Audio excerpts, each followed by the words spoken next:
भारत माता की, भारत माता की। सर्वप्रथम यहां मंच पर बैठे आदरणीय जितने भी श्रेष्ठ जन हैं, मैं आप सभी को सादर प्रणाम करता हूं। जितनी हमारी माताएं हैं यहां पर, मैं उनको प्रणाम करता हूं। हमारे सामने जितने भी बड़े बुजुर्ग भाई बहन बैठे हैं, उनका भी मैं वंदन, अभिनंदन और नमन करता हूं। मित्रों, मैं बहराइच की धरती से चल करके राजस्थान बीकानेर की धरती पर आया हूं। मैं बहराइच की धरती से चल करके राजस्थान की धरती पर आया हूं। और क्यों आया हूं? अपने बिटिया की शादी देखने नहीं आया हूं, अपने लड़के की शादी देखने नहीं आया हूं, गेहूं का रेट तय करने नहीं आया हूं, संपत सारों जी से कोई बिजनेस डील करने नहीं आया हूं। मैं इसलिए आया हूं क्योंकि आज दो दो कौड़ी के लोग हमारे समाज को गरियाते हैं, जिनकी कोई औकात बिसात नहीं, जो हमारी छत्र छाया में जिए, वो आज हमारी औकात और बिसात बता रहे हैं। इसलिए मैं आया हूं। मैं किसी दलित के विरोध में नहीं हूं, मैं सिर्फ और सिर्फ उस दलितवादी सोच के विरोध में हूं जो 70 साल बाद भी मर्सिडीज से चलते हैं और गरियाते हैं बाभनों ठाकुरों को। मर्सिडीज से चलते हैं और गरियाते हैं बाभनों ठाकुरों को। आज वर्तमान की जो स्थिति है यह सवर्ण समाज के लिए बहुत दयनीय है, लेकिन हमारे दलित समाज के जो लोग हैं आज वो हमारे खिलाफ खड़े हैं। उनको समझना चाहिए कि उनकी लड़ाई सवर्ण की से नहीं है, उनकी लड़ाई उनके समाज के क्रीमी लेयर दलितों से है। क्यों? क्योंकि 22.5% रिजर्वेशन में कोई सवर्ण नहीं जा सकता। 53,000 करोड़ अनुसूचित जनजाति के लिए और 85,000 करोड़ ओबीसी एससी के लिए जो बजट आया है, इस बजट का लाभ कोई बाभन ठाकुर या बनिया नहीं ले सकता। इस बजट का लाभ लेंगे रामविलास पासवान जैसे लोग, इस बजट का लाभ लेंगे उदित राज जैसे लोग, इस बजट का लाभ लेंगे मायावती जैसे लोग, इस बजट का लाभ लेंगे सावित्रीबाई फुले जैसे लोग। फिर आप कैसे कह सकते हो कि हमने आपका शोषण किया है? शेर अगर सो जाए तो कोई ये ना समझे कि शेर की शक्ति कम हो गई है। बेशक शेर कुछ देर के लिए सो रहा है, लेकिन जगेगा, अपनी ताकत के साथ जगेगा। यहां पर बात बताई गई है कि 95% बनाम 5% दलितों की। लेकिन एक बात मैं बताना चाहूंगा, मैं आपको सिर्फ उसी हद तक प्रसन्न करूंगा जिस हद तक हमारे स्वाभिमान पर ठेस नहीं पहुंचेगा। लेकिन मैं अपना स्वाभिमान बेचकर आपको प्रसन्न नहीं कर पाऊंगा। ये मेरा वादा है, ये मेरा कहना है। हम आपके आगे पीछे लगे रहें, हम आपके आगे पीछे लगे रहें, हम आपको नमस्ते प्रणाम भी करें और आप हमको गरियाते रहो तो कहां तक बर्दाश्त करेंगे? हमको आप गरियाते रहो तो कहां तक हम बर्दाश्त करेंगे? जातवाद की बात करते हैं लोग, जातवाद की करते हैं बात। राष्ट्रीय टीवी डिबेट, जो राष्ट्रीय न्यूज चैनल होते हैं उस पर डिबेट होते हैं, और उन डिबेटों में कौन बैठते हैं? भाजपा के प्रवक्ता, कांग्रेस के प्रवक्ता, सपा के प्रवक्ता, बसपा के प्रवक्ता, और स्पेशली एक दलित चिंतक बैठता है। बैठता है कि नहीं बैठता है? स्पेशली एक दलित चिंतक बैठता है। और जो दलित चिंतक होता है वो किसके बारे में चिंतन करता है? सिर्फ और सिर्फ दलित के बारे में चिंतन करता है। सोचिए, उनका स्पेशली दलित चिंतक है, फिर भी वो जातवादी नहीं है। हमने पाड़े, तिवारी, मिश्रा, शुक्ला, सारस्वत और राजपूत लगा लिया, बनिया लगा लिया, अग्रवाल लगा लिया, हम जातवादी हो गए। कैसे हो गए? इन सभी बातों पर हम लोगों को गंभीरता से चिंतन करने की आवश्यकता है। आज समाज में लोग हे दृष्टि से देखने लगे हैं। बाप दादा की रियासतें चली गई, मान सम्मान चला गया, 2-2 कौड़ी के लोग गिरियाकर चले जाते हैं। हम आप बर्दाश्त कर रहे हैं, सह रहे हैं, सुन रहे हैं। क्यों? क्या मजबूरी है? यहाँ पर इतने लोग आए, कुछ लोग दुख भी व्यक्त कर रहे हैं, कुछ लोग प्रसन्नता भी व्यक्त कर रहे हैं, लेकिन इन बातों पर ना मैं दुख व्यक्त करता हूं ना प्रसन्नता, क्योंकि जहां से हमने इस लड़ाई को शुरू किया था वहां पर तो मात्र एक लोग हमारे साथ थे। आज भला इतने लोग हमारे साथ तो खड़े हैं, यह हमारी सबसे बड़ी उपलब्धि है। मुझे विश्वास है कि राजस्थान के सभी भाई बहन मेरी बात समझ पा रहे होंगे, और मैं चाहता हूं कि जो भी मित्र जा रहे हैं वो रुके 2-4-5 मिनट, कुछ बात सुने तब जाएं। क्योंकि हम भी बहराइच से आए हैं, उत्तर प्रदेश से 1000 किलोमीटर यात्रा करके आपके यहाँ, और इसलिए आए हैं। मैंने बताया कि मैं अपनी बिटिया की शादी के लिए नहीं आया हूं, आप लोगों के गांव, आप लोगों के जिले, आप लोगों की धरती पर आप लोगों को जगाने के लिए आया हूं। यहां मोदी जी का, राहुल जी का, अखिलेश जी का अगर सभा हो तो 35 रुपए के लंच पैकेट पर लोग चले जाते हैं।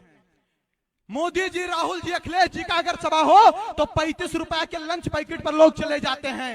रजाई के नीचे बैठकर कहते हैं सर्वेश जी तुम संघर्ष करो, हम तुम्हारे साथ हैं। भैया, रजाई के अंदर से लड़ाई नहीं लड़ी जाती और ना रजाई के अंदर से लड़ाई जीती जाती है।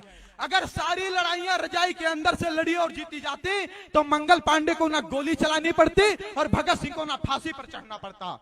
मैं कहना चाहता हूं कि आप अगर मेरे संघर्ष में साथ हैं तो आप आइए, और अगर आप आएंगे तो हमें संघर्ष करने की आवश्यकता नहीं पड़ेगी। अगर यह समाज जगह ही होता, अगर यह समाज जगह ही होता तो आज ऐसी सभाओं के आयोजन करने की आवश्यकता ना पड़ती। आज हम लोग इतना संघर्ष कर रहे हैं, दिन रात दौड़ रहे हैं, 15-15 दिन, 20-20 दिन हम लोग सिर्फ और सिर्फ यात्रा में रहते हैं समाज को जगाने के लिए। अभी हमारे उत्तर प्रदेश के फिरोजाबाद में कुछ छत्रियों ने अपने दरवाजे पर लिख दिया कि यह मकान बिकाऊ है। क्यों? क्योंकि वहां पर दलित आतंकवाद है। क्यों? क्योंकि उनके पर SC ST एक्ट लगवाकर उनको प्रताड़ित किया जाता है। हम वहां पर गए और उनसे हमने बताया कि देश के लिए क्षत्रिय मरा, धर्म के लिए क्षत्रिय मरा, और आज अगर क्षत्रिय अपनी दीवार पर लिखेगा कि यह मकान बिकाऊ है तो हम कहां रहेंगे? अगर आज क्षत्रिय लिखेगा कि यह मकान बिकाऊ है तो हम कहां रहेंगे? 2-2 लाख ब्राह्मणों के जनेऊ तोड़ दिए गए, तब जाकर के धर्म बचा। ये जो आज प्राउड के साथ जय भीम और जय मीम के नारे लगा रहे हैं, इनको पता होना चाहिए मोहम्मद गौरी और अकबर के गोलियां, तलवारें हमारे बाप दादाओं ने सीने में झेली, तब ये पीछे जिंदा रहे, तब ये पीछे जिंदा रहे। हमारी आबादी कम है, तुम बताते हो कि तुम 15% हो, तुम ही नहीं कर पाओगे। हमारी आबादी हिजड़ों की तरह ताली बजाकर नहीं खत्म हुई है, मर्दों की तरह देश और धर्म के लिए लड़कर खत्म हुई है। 12-12 साल के राजपूत लड़के, उनकी माताएं इसे तिलक लगा देती थी और युद्ध क्षेत्र में भेज देती थी, और जो बहनें होती थी वो जौहर कर लेती थी। यहाँ जनेऊ तोड़ दिए जाते थे, तब धर्म बचा है। मंगल पांडे, भगत सिंह शादी विवाह नहीं किए और देश के लिए लड़ गए, तब ये आजाद है। जिसको आज आप अपने आप को मूल निवासी बता रहे हो ना, एक भी मूल निवासी नहीं खड़ा था देश की आजादी के लिए और धर्म की आजादी के लिए। जिनको यह लगता है कि यहाँ के बाभन ठाकुर इनका शोषण कर रहे हैं, वो एक बार नजर पाकिस्तान पर डाले जहां ये 23% थे और 1.9% बचे हैं। इनको पता चल जाएगा कि इनका शोषण किसने किया है। हमारे बाप दादाओं ने 565 रियासतें दी, तब इनको प्रधानमंत्री आवास के तहत जो योजना मिला, तब घर बनवाने के लिए जमीन हो पाया है। ये हमारे बाप दादाओं की देन है। हमारे बाप दादाओं की देन है कि यूनिवर्सिटी बनी है। हमारे बाप दादाओं की देन है कि प्लेटफार्म बने हैं। हमारे बाप दादाओं की देन है कि अनुसंधान केंद्र बने हैं। क्या मिला हमको? नहीं चाहिए आरक्षण की भी, ले जाओ तुम, एक नहीं 20 चंद्रशेखर रावत को दे दो, 20 सतपाल तोहर को दे दो, लेकिन अगर तुम्हारी औकात है तो हमारी रियासतें वापस कर दो। तुम्हारी औकात है तो हमारी रियासतें, हमारे धन वापस कर दो। नहीं कर पाओगे, कंगाल हो जाओगे, क्योंकि पूरा का पूरा भारत हमारी रियासतों पर टिका है। हमने अपना सब कुछ छोड़कर अखंड भारत का सपना देखा था। 7 लाख पंडित कश्मीर में काटे गए, भगाए गए, लेकिन उन्होंने आतंकवाद का रास्ता नहीं अपनाया। उन्होंने ट्रेन नहीं फूकी, उन्होंने घर नहीं जलाए, उन्होंने बस नहीं जलाए। क्यों? क्योंकि इस देश से सबसे ज्यादा प्रेम है तो हम राष्ट्रवादियों को है। हमारा DNA टेस्ट करवा लो, हमारा DNA टेस्ट करवा लो। हमसे ज्यादा कोई राष्ट्रवादी मिल जाएगा, मैं भारत छोड़कर चला जाऊंगा। सही बता रहा हूं। बाप दादा देश और धर्म के लिए लड़े, उनका लड़का आज सिस्टम से लड़ रहा है, उनका लड़का रिजर्वेशन से लड़ रहा है, उनका लड़का SC ST एक्ट से लड़ रहा है। भारत में पहले जब मृत्यु दंड दिया जाता था तो मृत्यु दंड के अपराधी से उसकी आखिरी इच्छा पूछी जाती थी। पूछी जाती थी कि नहीं पूछी जाती थी? मृत्यु दंड के अधिकारी से आखिरी इच्छा पूछी जाती थी। लेकिन हमारे देश का संविधान तो देखिए, हमारे देश में समानता का अधिकार तो देखिए, हमारे देश की डेमोक्रेसी तो देखिए। यहाँ ये SC/ST एक्ट में आखिरी इच्छा भी नहीं पूछी जाएगी कि आप सही हो कि गलत। सोचिए, हम एक मृत्यु दंड अपराधी से भी बदतर स्थिति में हैं। मुस्कुराइए मत, सोचिए, चिंतन करिए, कहां थे, कहां पहुंच गए, कहां थे, कहां पहुंच गए, और आने वाले समय में कहां पहुंचेंगे।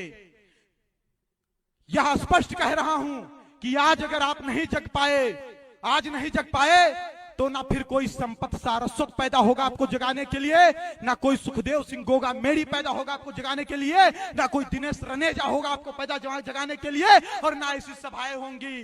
तब आप बहुत देर कर चुके होंगे, क्योंकि तब बहुत देर हो जाएगी, तब आपके जागने का भी मतलब नहीं रहेगा। देश की रक्षा की बात करते हो, धर्म की रक्षा की बात करते हो। मैं कहता हूं कि जब तुम ही नहीं बचोगे तो देश और धर्म कैसे बचेगा? बताइए, जब आप ही नहीं बचोगे तो आपका देश और धर्म कैसे बचेगा? आप एक यादव से नाराज होते हैं तो दूध लेना बंद करते हैं, आप एक लुहार से नाराज होते हैं तो लोहे के औजार बनवाना बंद करते हैं, आप एक कुम्हार से नाराज होते हैं तो आप बर्तन बनवाना बंद करते हैं। लेकिन जब आप एक बाभन और ठाकुर से नाराज होते हैं तब आप हिंदू संस्कृति, हिंदू धर्म और हिंदू सभ्यता से अलग हो जाते हैं। क्योंकि आज भी जन्म संस्कार, मृत्यु संस्कार, विवाह संस्कार पंडित जी करवा रहे हैं, और पंडित जी की रक्षा ठाकुर साहब कर रहे हैं। जागिए, जागिए, सिस्टम चेंज होगा। क्यों चेंज होगा बता रहा हूं। सिस्टम इसलिए चेंज होगा कि जब भारत में हमारे जैसे 21 और 22 साल के युवा, जब देश में राष्ट्रवाद और हिंदूवाद के नाम पर हमें ब्लैकमेल किया जाता है, तब हमारे जैसे युवा 1-1 हजार किलोमीटर की यात्रा तय करके बीकानेर इस विषय को उठाने के लिए पहुंचते हैं, तब समझिए कि सिस्टम चेंज होगा। हमसे काफी लोग जुड़े हैं सोशल मीडिया पर, आदरणीय संपत भैया भी जुड़े हुए हैं, जोशी जी, आप सभी लोग जुड़े हुए हैं। आज तक मैंने किसी नेता के साथ सेल्फी लेकर नहीं डाली। क्यों डालूं? सुप्रीम कोर्ट का फैसला आता है, प्रमोशन में रिजर्वेशन मौलिक अधिकार नहीं है, राज्य सरकार बाध्य नहीं है। राहुल गांधी कहते हैं ये तो आरक्षण खत्म कर रहे हैं, और वहीं पर चिराग पासवान बैठा है, उसका जो गठबंधन है वो एनडीए से है, राहुल गांधी यूपीए से हैं, लेकिन सिर्फ और सिर्फ आरक्षण की बात पर वो राहुल गांधी के स्वर में स्वर मिलाता है और कहता है कि हाँ, इस रिजर्वेशन को 9वीं सूची में डालो। सोचिए, उसे सीख लेने की आवश्यकता है कि वो अपने समाज के लिए, अपने पार्टी को लात मार देने को तैयार है, और हम 5 रुपया के पार्टी का सदस्यता नहीं लिए हैं और बाहर से तमाशा देख रहे हैं कि संपत जी का कार्यक्रम फ्लॉप कैसे हो। बाहर से तमाशा देख रहे हैं कि संपत जी का कार्यक्रम फ्लॉप कैसे हो। चलिए मत, अगर पड़ोसी के घर में आग लगा है ना, तो आग आपके घर तक भी पहुंचेगा, क्योंकि फूस का मकान आपके पड़ोसी का ही नहीं, आपका भी है। और मैं यह विश्वास के साथ कहता हूं कि आदरणीय श्री संपत सारस्वत जी, आप पीछे मत हटिएगा। मैं आपसे 2 साल से जुड़ा हूं। आपका जहां पसीना गिरेगा, सर्वेश पाड़े का वहां खून गिरेगा। कोई टच नहीं कर पाएगा आपको, पूरा समाज आपके साथ है। और मैं इसी मंच से आदरणीय श्री सुखदेव सिंह गोगा मेड़ी जी से आशीर्वाद भी मांगता हूं कि वो हमें आशीर्वाद दे, और यहाँ पर जितने भी श्रेष्ठ जन हैं वह सभी हमें आशीर्वाद दें। इन भुजदंडों में वो ताकत है कि इस देश की दिशा और दशा बदल देंगे, काल की चाल बदल देंगे। हम बाभन हैं, हम 51 रुपया पर शनिचर की 7.5 खत्म करवा देते हैं, फिर ये रिजर्वेशन क्या चीज है। और एक बात और सुन लीजिए, बाभनवाद और ठाकुरवाद से हमेशा ऊपर उठकर लड़ाई लड़िएगा। बाभनवाद और ठाकुरवाद से हमेशा ऊपर उठकर लड़ाई लड़िएगा। ये बाभनवाद और ठाकुरवाद की देन है कि आज आपकी यह स्थिति है। ठाकुर हमारे महाराज, हम उनके गुरु होते थे। हम जाते थे, अपना चक्रवर्ती सम्राट का सिंहासन छोड़ देते थे। हम दोनों एक दूसरे के पूरक हैं, ये मैं नहीं, वेद शास्त्र की ऋचाएं कहती हैं। उनसे अलग मत होइएगा, क्योंकि आज भी आपके साथ कोई खड़ा है तो वो राजपूत खड़ा है और कोई नहीं खड़ा है। और अगर बाभन ठाकुर एक हो गए तो वैश्य समाज भी आपके साथ आ जाएगा, क्योंकि उसको संरक्षण कौन देगा। इसीलिए मैं कहना चाहता हूं, इन वादों से ऊपर उठे के आपस में बिना संघर्ष किए यूनिटी बना करके हम लड़ेंगे। और सुनिए, किसी भी समाज का 100% समाज सड़क पर नहीं उतरता, मात्र 5% या 10% लोग उतरते हैं। जिस दिन आप 10% भी सड़क पर उतर आए ना, समझ लो सिस्टम चेंज हो जाएगा। हम प्लेयर नहीं बदलेंगे, हम प्लेयर नहीं बदलेंगे, हम पूरा गेम बदलेंगे। जैसे लोग ऐसे दलितों के चरणों में पड़े हैं ना, ये सवर्णों के चरणों में गिर जाएंगे, ये वादा है आपसे। समय का अभाव है शायद, तो मैं इन्हीं शब्दों के साथ अपनी बारी को विराम देना चाहता हूं। छोटा बेटा हूं आपके समाज का। मेरी बातों से अगर कहीं किसी दलित समाज के भाई को भी जो हमारी विचारधारा से तालमेल रखते हैं, मैं जिहादियों की बात नहीं करता हूं, उनसे अगर कोई कष्ट पहुंचा होगा तो आकर के माफी नहीं मांगूंगा, आकर के समझ लीजिएगा, समझा देंगे कि हम गलत नहीं थे। भारत माता की, भारत माता की जय श्री राम।